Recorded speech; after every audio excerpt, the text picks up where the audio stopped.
प्रधानमंत्री नरेंद्र मोदी ने आज अपने माहवार रेडियो कार्यक्रम मन की बात में लोगों से अपने विचार साझा किए। इस कार्यक्रम में प्रधानमंत्री सियासी मुद्दों से परे अलग अलग विषयों पर लोगों से अपने विचार साझा करते हैं। इस कार्यक्रम में लोग भी अपने विचार और सुझाव प्रधानमंत्री को देते हैं, जिन्हें वे अपने कार्यक्रम में शामिल भी करते हैं। ये कार्यक्रम है एक माध्यम है जो लोगों से सीधा संवाद करने का। आज के इस कार्यक्रम में हमारे साथ चर्चा के लिए हमारे मेहमान हैं प्रोफेसर सुधीर सिंह, जो कि डायरेक्टर एकेडमिक्स हैं J&K board of school education में। और इनसे बातचीत के लिए आकाशवाणी की ओर से मैं हूं आज के इस कार्यक्रम की होस्ट श्रुति खजूरिया। सर, आपका हमारे स्टूडियोज में बहुत बहुत स्वागत है। धन्यवाद। सुधीर जी, जाहिर सी बात है कि पूरा देश इस समय बरसात के चलते आ रही प्राकृतिक आपदाओं से दो चार है। करीब करीब जम्मू कश्मीर ने भी एक अभूतपूर्व तबाही का दौर देखा है इस बरसात के मौसम में। प्रधानमंत्री जी ने भी इस स्थिति की गंभीरता को समझते हुए मन की बात की शुरुआत इसी विषय से की। प्रधानमंत्री ने रेस्क्यू ऑपरेशन और राहत और बचाव कार्यों में आधुनिक टेक्नोलॉजी की बात की। सेना, NDRF, SDRF, डॉक्टरों और दूसरे सरकारी कर्मचारियों और समाजी संस्थाओं वगैरह की भी इस आपदा की घड़ी में दी जा रही सेवाओं और मदद पर भी सभी का उन्होंने आभार व्यक्त किया और सबको इस बात की शुभकामनाएं दी। इस मुश्किल समय में लोगों ने इंसानियत का दामन पकड़कर एक दूसरे की मदद की। प्रधानमंत्री के इस दृष्टिकोण पे आप क्या कहें? आपने बिल्कुल ठीक कहा कि जो प्रधानमंत्री जी हैं वो अपने भाषण की शुरुआत उस प्राकृतिक आपदा से करते हैं जिसमें हमारे जम्मू कश्मीर में भी बहुत सारा नुकसान हुआ है। और जैसा कि आपने कहा कि ये जो प्राकृतिक आपदा है उसके लिए मानव भी जिम्मेदार है, इंसान भी जिम्मेदार है, क्योंकि हम उस प्रगति की होड़ में कभी कभी ये भूल जाते हैं कि हम उस प्रकृति को कितना नुकसान पहुंचा देते हैं। जब हम प्रकृति का नहीं सोचते तो जब वो अपने रुद्र रूप में हमारे सामने प्रकट होती है तो फिर हमें उसका नुकसान हो जाता है।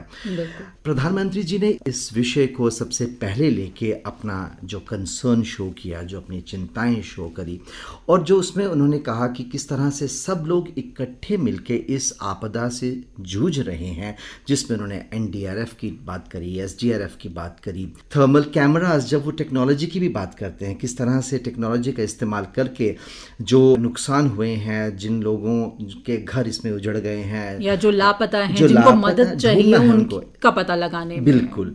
तो किस तरह से वो इवन ड्रोन्स तक की उन्होंने बात करी इस्तेमाल करके। तो पूरी टेक्नोलॉजी से, पूरे जो तनदेही से इस आपदा से जूझने की जो देश कोशिश कर रहा है उसकी उन्होंने बात करी और उन सबको उन्होंने एक्नॉलेज किया, जैसे सोशल वर्कर्स हैं, आर्मी हैं, डॉक्टर्स हैं, तो वो सब जो और कहते हैं कि किस तरह से वो मानवता को ऊपर रखने में सब अपना योगदान दे रहे हैं। उनका उन्होंने विशेष आभार भी प्रकट किया, क्योंकि ये लोग हैं जो इस आपदा में निपटने में या लोगों की सहायता करने में हम सबकी मदद कर रहे हैं, उन लोगों की मदद कर रहे हैं जो इस आपदा में फंसे हुए हैं जी। तो उसके बाद जब अगर हम देखें तो प्रधानमंत्री जी ने जो बात की वो था जम्मू कश्मीर में आयोजित वाटर स्पोर्ट्स फेस्टिवल, जो कि पहला इस तरीके का पहला एक कार्यक्रम था हमारे यहाँ पे जो आयोजित हुआ। और श्रुति जी, आपने हमेशा देखा होगा कि प्रधानमंत्री जी जो है वो जम्मू कश्मीर को उसका अपना उक्त स्थान देते हैं, जैसा कि हमें कहा जाता है कि हम दुनिया का स्वर्ग हैं और वो सर्वोपरि उसका जो स्थान वो रखते हैं अपनी बात में। और जब वो बात करते हैं तो जम्मू कश्मीर की सबसे पहले, और जम्मू कश्मीर में वहाँ के यूथ की, वहाँ की जो स्पोर्ट्स हैं उसकी बात करते हैं। बिल्कुल जी। उन्होंने इसमें खास तौर पर हमारे यहाँ के जिन्होंने इसमें हिस्सा लिया वो थे मोहसिन अली, जिन्होंने गोल्ड जीता शिकारा 1000 रेस में, उसमें उन्होंने गोल्ड जीता, उनकी बात की। उन्होंने इसके अलावा उड़ीसा की भी एक प्लेयर की रश्मिता साहू जी, उनसे भी बात करी, जिनसे प्रधानमंत्री जी ने इन दोनों से बात भी की। बिल्कुल। और ये जो उत्सव हैं जो हमारे यहाँ आयोजित हो रहे हैं, इनको आप कैसे देखते हैं कि यूथ के एम्पावर करने में या यंगस्टर्स को जो स्पोर्ट्स में इंटरेस्टेड हैं उनको ऐसे मंच उपलब्ध करवाने में ऐसे इवेंट्स जो हैं वो कितने कारगर होते हैं? बिल्कुल। देखिए, जैसे उन्होंने पुलवामा की बात करी, जो पुलवामा के स्टेडियम में पहली बार डे नाइट क्रिकेट मैच खेला गया, रॉयल प्रीमियर लीग की बात उन्होंने करी, और किस तरह से वहाँ के लोगों में उत्साह रहा, कितना जन सैलाब वहाँ पे उमड़ा और किस तरह से एक क्रिएटिविटी की बात हुई। आप ये देखिए कि जिस तरफ वो इशारा कर रहे थे कि किस तरह से कश्मीर में विकास हो रहा है, किस किस तरह से कश्मीर जो है वो उस सकारात्मकता से उसमें आगे बढ़ रहा है और जिसमें यूथ का बहुत बड़ा योगदान है। तो जब वो क्रिकेट मैच की बात करते हैं या फिर जो दूसरे खेलो इंडिया में स्पोर्ट्स फेस्टिवल जो हुआ डल लेक पे, इसमें देश भर से 800 खिलाड़ी जो थे वो आए थे। तो इससे क्या होता है कि आपको अलग अलग राज्यों से आए हुए बच्चों से या जो पार्टिसिपेंट्स हैं उनसे मिलने का मौका मिलता है, उनसे सीखने का मौका मिलता है और अलग अलग संस्कृति से जुड़े हुए लोग आदान प्रदान होता है, संस्कृतियों का आदान प्रदान होता है। बिल्कुल। और उसमें ये आदान प्रदान जो विचारों का है, वो जो हमारे युवा हैं उनके विचारों का आदान प्रदान बहुत आवश्यक है, क्योंकि वही देश को आगे ले जाएंगे, उन्हीं के हाथ में डोर होगी। बिल्कुल। तो प्रधानमंत्री जी उन युवाओं की बात जो है सबसे पहले करते हैं, हमारे जम्मू कश्मीर की बात सबसे पहले करते हैं और ये जो संदेश है समूचे भारत को कि भाई जो कश्मीर है किस तरह से नॉर्मैलिटी की तरफ बढ़ रहा है। जी।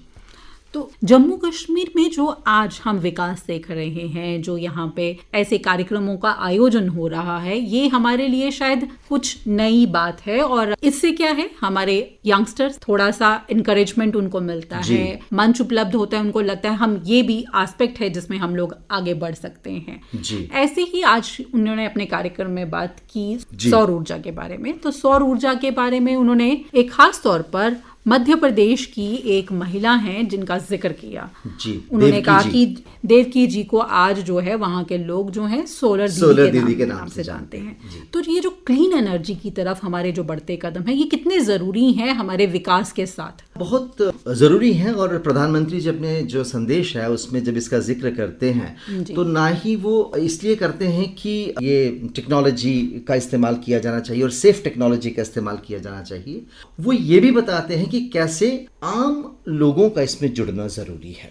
विकसित भारत का जो सपना है वो साकार करने के लिए आम लोगों का इसमें जुड़ना बहुत जरूरी है।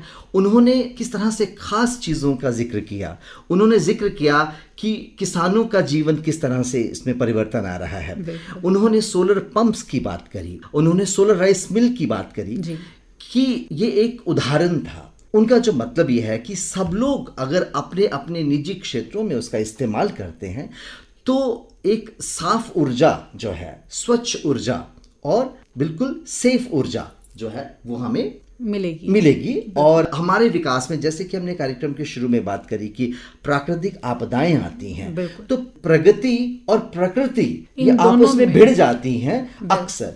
तो जो मोदी जी का जब सोलर ऊर्जा पे बात करने का मतलब ये था कि अगर हम एक सुरक्षित ऊर्जा जो स्रोत हैं उनका इस्तेमाल करेंगे तो प्रकृति हमेशा खुश रहेगी। हमें नहीं लगता कि हम सूर्य भगवान को किसी तरह से उसमें कोई नुकसान पहुंचाएंगे जब उनके सोलर सेल्स का इस्तेमाल करेंगे। बिल्कुल, अगर हम प्रगति करते हैं तो उसके साथ साथ प्रकृति का ध्यान रखना भी हमारा ही कर्तव्य है। प्रधानमंत्री जी जब भी अपने कार्यक्रम में लोगों से बात करते हैं तो वो ज्यादातर बात करते हैं, हमने देखा है कि मेक इन इंडिया, स्वदेशी अपनाइए, भारत में बनाइए, make in India, made in India. तो ये जो चीजें हैं हमारे आत्मनिर्भर बनने में कितनी कारगर साबित हो सकती हैं? देखिए, make in India, made in India और स्किल इंडिया उसको जोड़ते हैं और उसके साथ जब वो स्वदेशी और स्वाभिमान को जोड़ते हैं तो जनमानस उसमें जुड़ जाता है। बिल्कुल।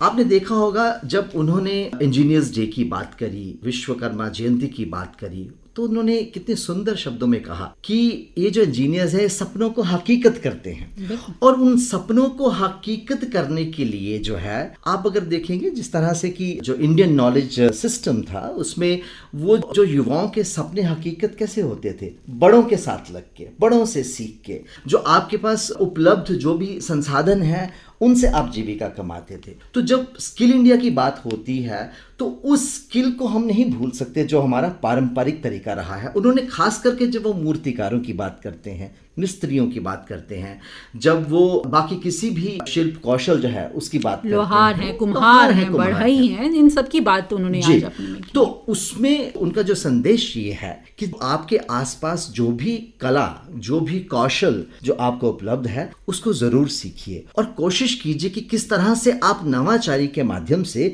उस कौशल को अपनी जीविका में तब्दील परिवर्तन कर सकते हैं। बिल्कुल। जी।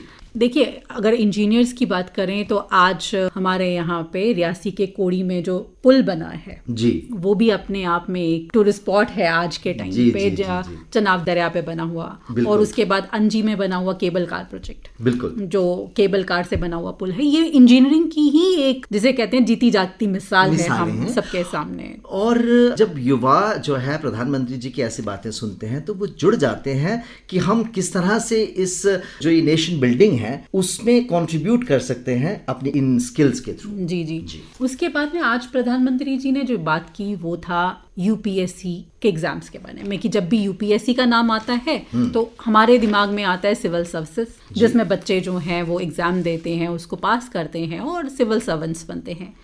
पर हर एक बच्चा इतना भाग्यशाली भी नहीं होता। कुछ बच्चे हैं जो रह जाते हैं कई एग्जाम्स में या कुछ इंटरव्यू में। तो ऐसे बच्चों में प्रतिभा तो है, लेकिन वो जो हैं वो आखिरी, जिसे कहते हैं ना, आखिरी पड़ाव तक नहीं पहुंच पाते। तो उनके बारे में जो है उनकी भी बात की। उनके दिमाग में इतना था कि वो जो प्रतिभागी हैं वो भी उसी उम्मीद के साथ उसमें उतरे थे, उतनी ही मेहनत के साथ उतरे, और सरकार ने अब उनके लिए प्रतिभा सेतु पोर्टल बनाया जिसमें उनके आंकड़े रखे जा रहे हैं और ऐसे 10,000 से ज्यादा जो विद्यार्थी हैं उसमें उनके रिकॉर्ड्स हैं। तो ऐसी चीजों से युवाओं को कितना ज्यादा प्रोत्साहन मिलता है। बिल्कुल। आपने श्रुति जी एक खास बात देखी होगी प्रधानमंत्री जी के संबोधन की, हमेशा जो मन की बात करते हैं युवाओं के लिए उनका विशेष रुचि रहती है और युवाओं उनके वो बड़े प्रेरणा स्रोत रहते हैं। यहाँ पे अगर उनके इस भाषण की बात करें तो जो शुरुआत हुई है जम्मू कश्मीर की, जब बात करते हैं तो उस खेल में युवा हैं और उससे लाभार्थी जो है वो युवा हैं, जो विचारों का आदान प्रदान युवाओं का है। और जब हम आगे बात करते हैं तो जब वो स्किल इंडिया की बात करते हैं तो वो भी युवा जो है उसमें उनको जोड़ने का प्रयास करते हैं। और जब यूपीएससी में बात करते हैं, उन्होंने आज जो बात करी ये बहुत एक जो महत्वपूर्ण मुद्दा है, क्योंकि हमारे युवा आज के इस दौर में जो कंपटीशन का दौर है, जो प्रतिस्पर्धा का दौर है, उसमें हर बच्चा जब मेहनत करता है, और आप क्योंकि बहुत सारे बच्चे मेहनत करते हैं, अब जाहिर सी बात है वो जो टॉप पे तो एक ही आएगा और लिस्ट में तो कुछ ही आएंगे, लेकिन बहुत सारे ऐसे, क्योंकि वो पूरी क्रीम होती है यूपीएससी में, तो वो जो कुछ रह जाते हैं तो उनको वो खुद को फेलियर की कैटेगरी में मान लेते हैं, जबकि डिमोरलाइज हो जाते हैं, लेकिन वो नहीं होते उस काबिल जैसा वो खुद को समझते हैं, जबकि वो उस क्रीम में शामिल हैं जो कुछ नंबरों की वजह से वो अंदर हो गए, बाहर रह गए। उनके बारे में सोचना और मानसिकता के बारे में सोचना ये बहुत बड़ी बात है।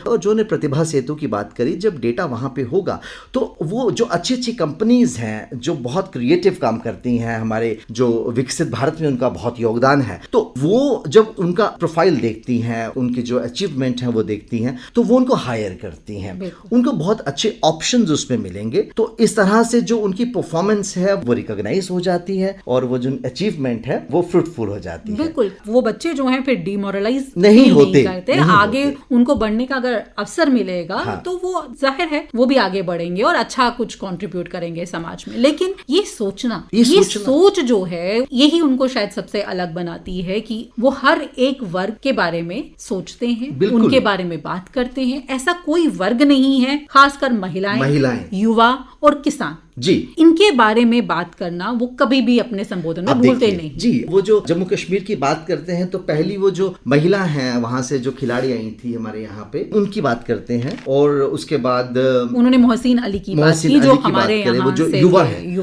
युवा हैं। उसके बाद वो अपने उसमें सैनिकों को नहीं भूलते। बिल्कुल, अगर आप कहें तो वो सैनिकों का जो उनके बलिदान है उसका जिक्र करना नहीं भूलते, और आज के मन की बात का भी ये एक अहम हिस्सा रहा। उन्होंने उसमें जिक्र किया सूरत के बिल्कुल जितेंद्र सिंह राठौड़ जी का, जिन्होंने उन सैनिकों की जानकारियां इकट्ठी की हैं जिन्होंने देश के लिए, देश की हिफाजत के लिए, देश की रक्षा के लिए अपना सर्वोच्च बलिदान दिया। बिल्कुल, और मतलब वो किस तरह से वो उनकी मिट्टी ला के 2,500 जो सैनिक हैं जिन्होंने शहादत दी है, और World War I से जो है वो अपना जो है रिकॉर्ड इकट्ठा कर रहे हैं आज तक। तो ये बहुत बड़ी बात है, और उनके इस योगदान को रिकॉग्नाइज करना, ये एक प्रधानमंत्री के मुंह से जब निकलता मिलता है। तो इस तरह से वो जो शहीद हुए हैं उनको ये बहुत अच्छी श्रद्धांजलि है और ये जनमानस को जोड़ देती है उनके साथ जब मोदी जी इस पे बात करते हैं। इसके अलावा भी वो जो है जब युवाओं की बात करते हैं तो जो ये जर्मनी में उन्होंने बात करी कि पॉडकास्ट की बात करके शार्डोल गांव का जब जिक्र करते हैं जो अपने फुटबॉल के लिए बड़ा मशहूर है, लेकिन छोटी सी एक जगह को लेके उसकी बात करना और फिर सब तक पहुंचाना और फिर उनको जो मौका मिला है उन युवाओं को जर्मनी में जाके खेलने का, अपनी सांस्कृतिक जो विचार हैं, जो उनकी कलाएं हैं, उनका वहां प्रदर्शन करने का और वहां से सीखने का, ये बड़ा सुंदर एक विचार था। मुझे लगता है जब उन्होंने कहा कि मैंने जाके इटली में एक पॉडकास्ट कर रहा था जब ब्लैक्स फ्रेडमैन के साथ, तो उस पॉडकास्ट में उन्होंने वो जिक्र किया उस खेल का कि बेसडॉर्फर जो थे वहां के, तो उन्होंने वो सुना और वो उससे प्रभावित होके उस पे उन्होंने रिसर्च किया भारतीय दूतावास से संपर्क किया, यहाँ आए, यहाँ के युवाओं से बात करी और अब वो जो युवा हैं वहां जाके सीख पाएंगे। तो ये जो चीजें हैं ये कहीं ना कहीं सबके लिए प्रेरणादायक है कि आप करने का हौसला रखिए। प्रधानमंत्री जी आपके साथ हर जगह पे खड़े हैं, आप अपने बात रखिए। इस बार भी प्रधानमंत्री जी ने जो 15 अगस्त को अपना संबोधन दिया था, उन्होंने तब भी कहा था युवाओं को कि आप बताइए, आप इनोवेशंस करिए जी, आप आगे अपना कदम बढ़ाइए, मैं आपके हर कदम में आपके साथ खड़ा हूँ। बिल्कुल, ये जो भरोसा है, ये प्रधानमंत्री द्वारा जब अपने युवाओं को भरोसा दिया जाता है तो वो भरोसा कितना कारगर है। आज युवाओं को कितना प्रोत्साहन मिलेगा, उनको कितना आत्मविश्वास उनके अंदर जगेगा। सर, ये जो चीजें हैं युवाओं को प्रोत्साहित करती हैं, लेकिन युवाओं में जैसे अभी हम बात कर रहे थे कि उनको बाहर जाने का मौका मिलेगा, तो युवा जो हैं दूसरी संस्कृतियों से मिलते हैं, जुड़ते हैं। तो प्रधानमंत्री जी ने आज के अपने कार्यक्रम में रामायण की बात करें कि किस तरह से जो भारतीय संस्कृति सभ्यता है उसका बाहर कितना जो है उसको एक्सेप्ट किया जा रहा है और किस तरह से उसका प्रचार प्रसार हो रहा है। बिल्कुल। जो अलग अलग देशों में भारतीय संस्कृति के जो प्रशंसक है, जो उसको और जानना चाहते हैं, उसकी उन्होंने बात करी। उन्होंने कनाडा की बात करी, उन्होंने रशिया की बात करी और उन्होंने कनाडा में जब बात करी तो जो मिसिसागुआ में जो भगवान राम का बहुत बड़ा एक आइडोल लगाया जा रहा है, जो उनकी मूर्ति का जो अनावरण हुआ 51 फीट की मूर्ति जो उन्होंने कही। तो रामायण की भी बात की तो उन्होंने कहा कि रूस के व्लादिवोस्तोक में जो है रामायण पर आधारित प्रदर्शनी का आयोजन हुआ, जिसमें बच्चों ने रामायण पर आधारित अपनी अपनी चित्रकला जो थी वहां पर प्रदर्शित करी। और इटली की बात उन्होंने करी जहां पे वो महर्षि वाल्मीकि की प्रतिमा का अनावरण हुआ। ये हमें बताता है कि दुनिया भर में भारतीय संस्कृति के प्रति जो एक्सेप्टेंस है, उनका लगाव बढ़ रहा है। यहाँ उनका इस भारतीय संस्कृति को जानना, इससे जुड़ना, इससे लगाव जो है बड़ा है। तो ये जो चीजें हैं भारत को आगे ले जाने में कितनी सहायक होंगी? बिल्कुल।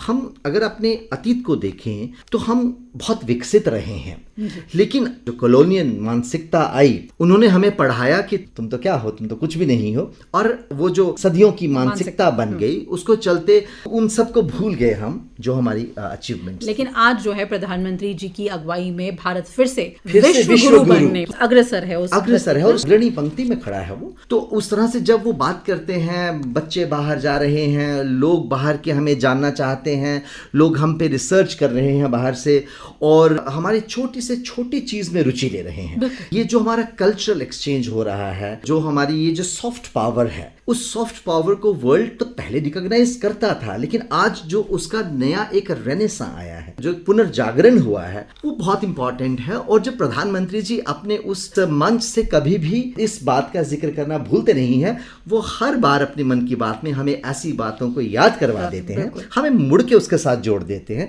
जो कि बहुत जरूरी है, क्योंकि वो एक उस बुजुर्ग की तरह बात करते हैं जो घर में खाट पे बैठ के सबको याद करवाता रहता है कि तुम्हारा ये दायित्व है और तुम भूल रहे हो। अपनी जड़ों से जोड़ने का काम और अपने दायित्व निभाने के लिए उसको प्रेरित करना और उसमें वो कैपेसिटी भी भरना। वो जब स्किल इंडिया की बात करते हैं वो सिर्फ बात नहीं करते, वो उनको एक माध्यम भी देते हैं उसको साकार करने का। जी, जब उन्होंने कहा कि अभी जो है देश में जैसे गणेश उत्सव मनाया जाता है, आने वाले दिनों में और भी बहुत सारे त्योहार हैं जो आएंगे, लेकिन जब त्योहारों की बात होती है ना, तो सबसे पहले वो कहते हैं वोकल फॉर लोकल। ऐसी चीजें जो देश में बनाई गई हो, स्वदेशी। स्वदेशी। तो स्वदेशी का जो नारा है प्रधानमंत्री जी के हर संबोधन में हमें देखने को मिलता बिल्कुल, उन्होंने तो बड़े साफ शब्दों में कहा, गर्व से कहो ये स्वदेशी हैं जी। स्वदेशी का जब वो बात करते हैं तो जैसे अभी हमारा राखी का पर्व हुआ जी, तो उसमें जो रेशम की डोर है बिल्कुल वही स्वदेशी थी। और अब जबकि हम लोग भटक गए थे, लेकिन आपने देखा होगा आज बहुत सारे लोग सिर्फ रेशम की डोर तक सीमित रहना चाहते हैं क्योंकि वही शुद्ध है और वही होता था। इसी तरह से जब हम बात करते हैं, अभी जैसे उन्होंने गणेश उसकी बात करी, तो किस तरह से पारंपरिक रूप से वो उत्सव मनाया जाता था, उस पर ध्यान देने की जरूरत है कि कहीं हमसे ऐसा ना हो कि फिर प्रकृति से छेड़छाड़ हो जाए। बिल्कुल, गणेश विसर्जन जब हम करते हैं तो ऐसी मूर्तियां बन लें जो पर्यावरण के अनुकूल हों। उन नदियों का भी सोचें, हम उनके साथ किस किस्म के उनमें रंग इस्तेमाल कर रहे हैं। नदियां हमारा जीवन का आधार हैं, तो उनको नुकसान नहीं पहुंचना चाहिए, वरना हम ऐसी कुदरती आपदाएं जो हैं उनसे में दो चार होना पड़ेगा। ये तो हिस्ट्री बोलती है कि जब भी हमने नदियों के साथ छेड़छाड़ की, जल स्रोतों के साथ छेड़छाड़ की, तो नुकसान ही हुआ है। और प्रकृति में वो प्रकृति अपनी अड़चन डाल देती है। अगर प्रकृति को हम साथ लेके चलेंगे तो ही विकसित भारत का सपना जो है वो साकार हो सकता है। प्रगति भी जरूरी है, बिल्कुल जरूरी हमें है। आगे बढ़ना है। आज हम अपने आप को विश्व की तीसरी अर्थव्यवस्था बनने की होड़ में देख रहे हैं जी। तो अगर हमें वो उपलब्धियां हासिल करनी है तो हमें विकसित तो होना पड़ेगा, लेकिन विकसित होने की राह में हम ये ना भूल जाएं कि प्रकृति के प्रति भी हमारे कुछ कर्तव्य हैं। बिल्कुल, उसके साथ में बैलेंस बनाना ये हमारा दायित्व है, ताकि हमें ऐसी बाढ़, ऐसी कुदरती आपदा या ऐसी किसी भी और स्थिति का सामना ना करना पड़े जिसमें हमें जानी और माली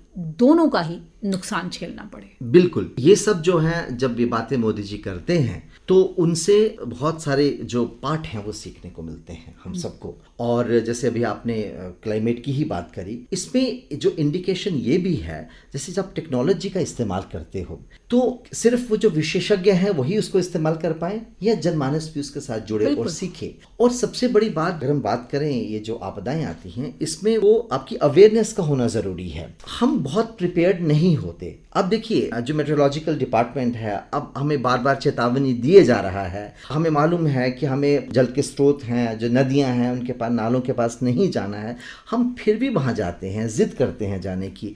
मुझे लगता है कि उस तरफ जो है ध्यान देने की जरूरत है, क्योंकि सरकार तो अपना काम करती है, वो हमें चेतावनी दे रही है। मौसम विभाग हमें बार बार ये बता रहा है कि ये ऐसी ऐसी चीजें हो सकती हैं। अगर हम फिर भी अगर हम कहीं आगे जब बढ़ते हैं तो कहीं ना कहीं हमें भी सोचना पड़ेगा अपनी जिम्मेदारी के प्रति, और फिर हम उस नुकसान को आमंत्रण देते हैं जो कि नहीं होना चाहिए। तो अगर हम इन आपदाओं से, अगर हम कुदरत के प्रति, प्रकृति के प्रति संवेदनशील नहीं होंगे तो हमें ऐसी आपदाओं का बार बार सामना करना पड़ेगा। हम आगे बढ़ने की जिस होड़ में हैं या जहां हम शायद 2 साल में पहुंच सकते हैं, फिर भी हम उसके लिए भी हमें 10 साल लग जाएंगे, क्योंकि जो भी हमारे ढांचे का नुकसान हुआ है, जो जानी नुकसान हुआ है, उसकी भरपाई नहीं की जा सकती। तो ऐसे में जब ऐसी आपदाएं होती हैं, जैसे प्रधानमंत्री जी ने आज भी अपने संबोधन की शुरुआत की कि NDRF, SDRF, sniffer dogs, helicopters, ये सारी चीजें लगाई गई हैं ताकि जो लोग आपदा में फंस गए हैं उनको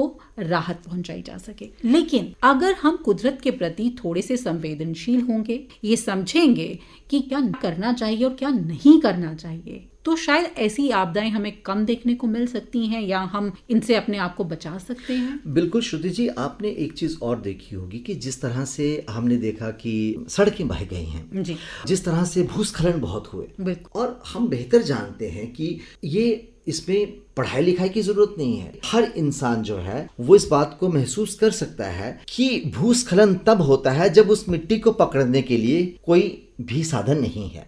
और मिट्टी को क्या पकड़ता है? पेड़ों की जड़ें। तो अब बात आ जाती है कि हमने ये कितना सीखा कि हमें पेड़ लगाना जरूरी है। इसके लिए मोदी जी को अभियान भी शुरू करना पड़ा, एक पेड़ माँ के नाम। बिल्कुल, वन महोत्सव होते हैं, तो ये चीजें हमारे जागरूकता के लिए। इसका मतलब ये हुआ कि वो हम जो कर रहे हैं उसका जो है परिणाम उतना अच्छा नहीं आ रहा, क्योंकि हमारा शायद एफर्ट कम है उसमें। बिल्कुल, सरकार अपना एफर्ट कर रही है, पर लोगों की प्रतिभागिता उसमें बहुत जरूरी है। अगर इन जगहों पे जैसे जो स्वयंसेवी संस्थाएं हैं या जो एनएसएस वॉलंटियर्स होते हैं कॉलेजेस में, स्कूल्स में, वो अगर वहाँ पे जाके ऐसी जगहों में जो वल्नरेबल हो गई हैं, जहाँ पे पॉसिबिलिटी है कि यहाँ से गिर सकते हैं, क्योंकि जब रोड्स बनती हैं तो कटाई भी होती है, तो उन जगहों में पेड़ लगाना बहुत ज़रूरी है ताकि वहाँ की मिट्टी को कुछ चीज़ जकड़ के रखे और वो मिट्टी बह ना जाए। वो मिट्टी बहती है, देखिए जिस तरह से क्लाउड बर्स्ट्स होते हैं तो कितना सारा उसके साथ मिट्टी, कंकड़, वो सब बह के आता है। अगर वो जगह जो है मजबूत हो, जहाँ पे बहुत घने जंगल हों, तो पॉसिबिलिटी है कि वो तो नुकसान नहीं होगा, क्योंकि ज़्यादा नुकसान तो उसके साथ जो रास्ते में जो भी उसको पानी को जो भी उसकी चपेट में आता है वो उसको साथ लेके चलता है, जिससे नुकसान ज़्यादा होता है। तो जितने ज़्यादा जंगल हमारे घने होंगे, जो पेड़ हैं वो देखो, पेड़ों का भी तंदुरुस्त होना ज़रूरी है, और जितने बड़े और जो वहाँ के इंडिजिनस पेड़ होंगे, बिल्कुल सबसे जरूरी बात है हमें समझ। अगर हम दूसरी जगह का पेड़ वहाँ लगाते हैं और उससे उम्मीद करते हैं कि ये बहुत मदद करेगा, आपने ये भी देखा होगा बहुत किस्म के ऐसे पेड़ हैं जो दूसरी जगह से आके लगाए जाते हैं और वो वहाँ की मिट्टी का नुकसान कर देते हैं और वो उस मिट्टी को फसल के काबिल भी नहीं छोड़ते कई बार, तो और फिर वो उन पेड़ों को काटना पड़ता है। तो हम ऐसा वृक्षारोपण करें जो पारंपरिक तौर पे उस जगह में अपना योगदान देते आए हों, जो ऑक्सीजन के लिए बहुत अच्छे हों, जो छाया के लिए बहुत अच्छे हों, जो फलों के लिए बहुत अच्छे हों, और जो हमारे संस्कृति से जुड़े हुए पेड़ हों। पेड़ों के साथ हमारी जुड़ी हुई संस्कृति है, हम पेड़ों को आस्थाएं, विचार, बिल्कुल हमारे यहाँ पे जुड़ाव है कि इस पेड़ को बड़ा पवित्र माना जाता है, इसको काटे ना या ऐसा ना करें कि इसको नुकसान पहुंचे क्योंकि ये एक पवित्र पेड़ है। शायद उसी के लिए ताकि लोग पेड़ों की अहमियत को समझ सकें। वो एक तरीका था लोगों को समझाने का और उस पेड़ के संरक्षण का। आप ये देखिए, जो भी पूजा स्थल बड़े बड़े जो पहले होते थे, वहाँ पे हर किस्म के पेड़ आपको देखने को मिलेंगे, जिसमें आपको आंवला मिलता है, जिसमें आपको पीपल मिलता है, और भी बहुत सारे पेड़ हैं जो हमारी दवाइयों के लिए बहुत जरूरी है, औषधीय गुण जिनमें बहुत हैं, या जो लकड़ी के लिए जो अगर हम उनको लगाते हैं, उनकी लकड़ी जो ईंधन में भी काम आती थी पहले। इस तरह से जो बहुत सारी चीज़ें समझने की ज़रूरत है और वृक्षारोपण में जानने की ज़रूरत है, हर जनमानस को उसमें जुड़ने की ज़रूरत है, ना ही सिर्फ ये किताबों और बातों में रह जाएं। अगर हम इसको प्रैक्टिकली करते हैं जाके, तो आपदाओं से निपटा जा सकता है। बिल्कुल हाँ, क्योंकि वो प्रिवेंशन जो है वो क्योर से ज़्यादा अच्छी मानी जाती है, तो उसको प्रिवेंट करने के लिए ये सब जरूरी है। तो हमारे उत्सव जो है ना, मुझे लगता है आज समय है कि जितने भी हमारे त्योहार हैं जिनको हम मनाएं, उसी गर्मजोशी के साथ मनाएं, लेकिन साथ में ये जरूर ध्यान रखें कि इससे प्रकृति को कितना नुकसान होगा। क्या हम ऐसा तो नहीं कुछ कर रहे हैं जिससे प्रकृति हमारी जो है उसको नुकसान पहुंचे और हमें किसी और आपदा का सामना करना पड़े। बिल्कुल, वो उल्लास आप देखेंगे, वो जो पारंपरिक उल्लास है, आप जब भी एक ऐसे उत्सव में जाते हैं जहाँ पे वो परंपराएं आपको मिलती हैं, वही जो लोक गायन है वो मिलता है, वही जो हमारे खान पान है वो मिलता है, वो लोक वेशभूषा,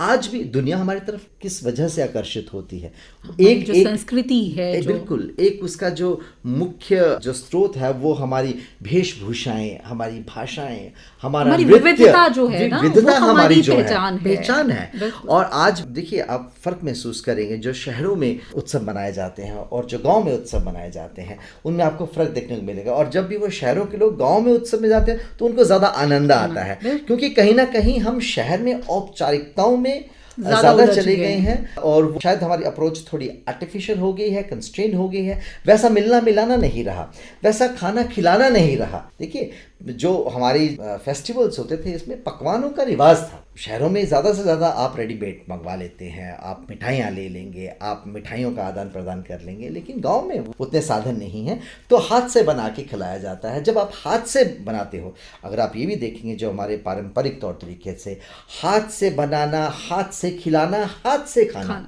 बिल्कुल, क्यों? आप उसको महसूस करके बनाइए। जब आप महसूस करोगे तो मन उसमें आएगा। देखिए कितनी बड़ी एक विषय है ये, वो मन आपका उसमें आएगा, आप मन से बनाओगे और खाने वाला मन से जुड़ेगा। तभी जब वो माँ अपने बेटे के लिए बनाती थी तो संपूर्ण मन को उसमें डालती थी, भाव को डालती थी, तो उसका फिर फायदा भी होता है। और जो बच्चे जब उसको खाते हैं तो वो उनको मालूम है कि उनकी माँ ने कितनी मेहनत यही इसमें जुड़ाव की है। मुझे लगता है आज हमें अपनी प्रकृति के साथ करना पड़ेगा, क्योंकि हमें प्रकृति इसी भी भाव के साथ अपनी प्रकृति से जुड़ना पड़ेगा, ताकि हमें ऐसी आपदाओं के साथ फिर से दो चार ना अब होना देखिए पड़े। प्रकृति भी तो उसी सुंदरता से अपने फल उगाती है, उसी सुंदरता से माँ की आपके भांति यहाँ हमारा पे- ध्यान रखती बिल्कुल, है। आपके यहाँ पे जब फूल खिलते हैं वो उसकी सुंदरता में चार चांद लगाती है। वही कल कल करती नदियाँ आपको इतना मन को उसमें उल्लास भर देती है। तो ये जो प्रकृति का संगीत है, ये संगीत बना रहे, उसके लिए हम सबको सोचना पड़ेगा। बिल्कुल, इसी अच्छी सोच के साथ आज के इस कार्यक्रम को हम यहाँ विराम देते हैं। आप हमारे इस प्रोग्राम में आए, अपने विचार हमारे साथ साझा किए, उसके लिए आपका बहुत बहुत आभार। नमस्कार। इस कार्यक्रम को तैयार करने में तकनीकी सहयोग दिया चक्षु कत्याल ने। वाचन एवं सह संपादक श्रुति खजूरिया, संपादन एन गुलशन रैना का और प्रस्तुति आकाशवाणी जम्मू के क्षेत्रीय समाचार एकांश की।